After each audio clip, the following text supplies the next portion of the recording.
cadar adalah ajaran Islam. Mengejek cadar berarti mengejek ajaran. Yang bercadar silakan, yang tak bercadar boleh. Yang bercadar jangan ejek yang tak bercadar, yang tak bercadar jangan ejek yang bercadar. Sebab kalau yang bercadar mengejek yang tak bercadar, yang tak bercadar mengejek yang bercadar, yang nan galak nan indak bakain.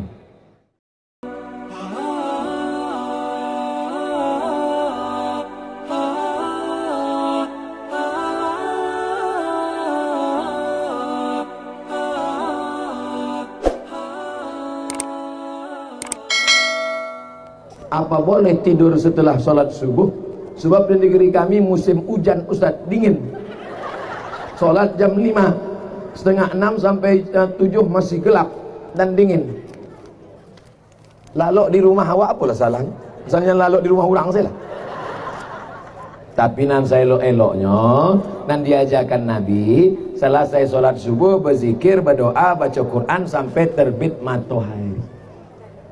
Jam bara kini maghrib 6:15. Maka awak di masjid berzikir sampai jam 6:15.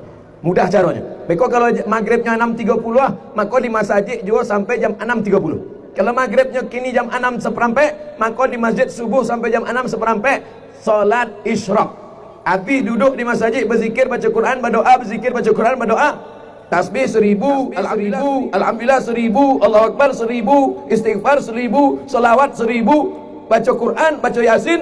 6:15 usolli sunnatal isyraq rakaat ini lillahi ta'ala, baru pulang ke rumah. Itu yang paling rancak. Tapi kalau ada orang habis sholat subuh laloknya ndak ba'a. Cuma kecek beberapa dokter, kalau terlalu sering tidur setelah subuh nanti terkena stroke ringan.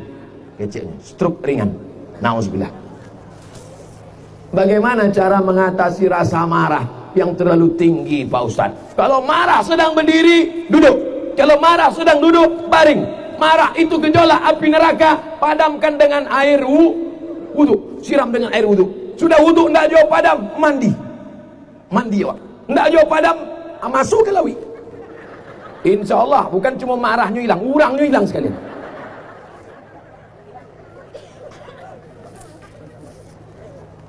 Di lingkungan kami sangat memandang orang yang memakai cadar itu orang dianggap sesat dan masih asing. Tolong jelaskan Pak Ustadz. Istri Nabi Muhammad pakai cadar. Jadi kalau ada orang mengatakan orang pakai cadar sesat, berarti istri Nabi Muhammad tidak bohongnya. Labiah 20 hadis menyebut di zaman sahabat Nabi mereka pakai cadar. Tapi Nabi membolehkan yang wajahnya nampak. Oleh sebab itu, cadar adalah ajaran Islam. Mengejek cadar berarti mengejek ajaran.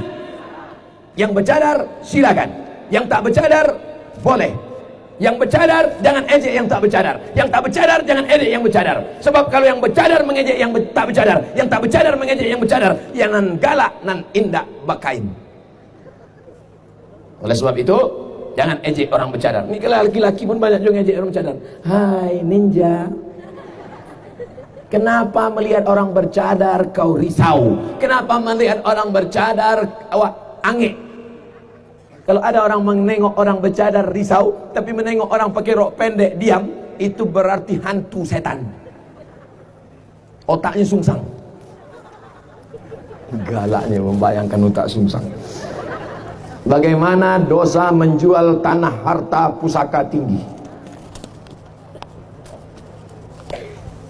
Ama awak nan padusi, ama awak itu padusi. Inyo mandape harato tinggi sawah. Itu bukan hak milik, tapi inyo adalah hak pakai. La yurasu wala yuhabu wala yuba'u. Tidak boleh dijual, tidak boleh diwariskan. Diwariskan maksudnya kepada ahli waris, tapi itu adalah wasiat turun temurun dari anak padusi turun ke anak padusi, turun ke anak padusi. Inyo sama macam wakaf zuriyah. Gunanya untuk apa? Supaya padusi Minangkabau tidak paralu kaluan nagari untuk mencari makanya insya Allah zaman berganti, musim berubah. Padusi Minangkabau sesusah-susahnya padusi orang awak tetap ada bareh. Dek apa? Dek ada harato tinggi tadi. Tapi kalau itulah dijual, maka anak cucu awak beko. Iyo kalau dapat suaminya nan kayu. Iyo kalau dapat suaminya nan hebat, pejabat. Kalau nasib indah, na'udzubillah. Mudah-mudahan kita menyadari ini. Sebenarnya itu hukum dibuat adalah untuk menjaga kehormatan perempuan. Bagaimana dosa bagi orang yang membuat ranji keturunan palsu? Man nusiba ila ghairi abihi, siapa nan dinasabkan bukan kepada nasab bapaknya, makanya dilaknat Allah Subhanahu wa taala. Turun ayat Zaid bin Muhammad, Zaid bin Muhammad, Zaid anak Muhammad, Zaid anak Muhammad. Turun ayat ud'uhum li abaihim, panggil mereka menurut nasab bapaknya. Karena Zaid bukan anak Muhammad, diganti dengan nasab bapaknya Zaid bin Harisah. Maka jangan membuat nasab keturunan pal. Kertas terakhir, Basala Abi Karatehiko, awak sama-sama membaca doa. Bolehkah masjid itu diwariskan? Masjid tanah wakaf. Tanah wakaf tidak diwariskan, tidak dijual, tidak dihibahkan. La yurasu, tak diwariskan. Wala yuhabu, tidak boleh dihibahkan. Wala yubahu, tidak boleh dijual. Wahai bapak ketua masjid, urus akte tanah masjid ke BPN, Badan Pertanahan Nasional. Nanti di Badan Pertanahan Nasional ada pemilik nazir masjid. Kalau tidak, nanti tanah itu akan dituntut oleh ahli-ahli waris.